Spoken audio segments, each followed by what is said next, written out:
Hi, I am Aya. Subscribe Aya Cartoons for more videos. Canada के एक छोटे से कस्बे में धूप वाले दिन लिली नामी एक मुतजस्सिस लड़की ने एक रंगीन कैटरपिलर को एक पत्ती पर रेंगते हुए दरियाफ्त किया। अपनी तलाश से पुरजोश लिली ने कैटरपिलर को घर ले जाने और इसे तितली में तब्दील होते देखने का फैसला किया। लिली ने कैटरपिलर के लिए एक आरामदेह रहायशगाह बनाई।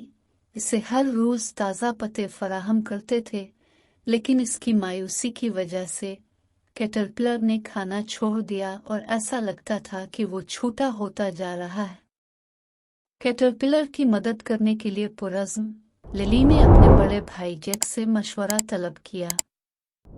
जैक ने वजाहत की कि कैटरपिलर मेटामॉर्फोसिस से गुजरने की तैयारी कर रहा था और लिली को सब्र करने की ताकीद की।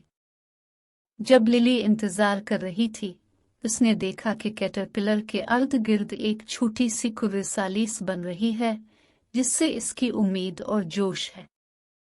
कई दिनों के सब्र से इंतजार करने के बाद करसल से एक खूबसूरत तितली निकली, जिसने लिली के दिल को खुशी से भर दिया और इसे इस्तिकामत की कदर सिखाई।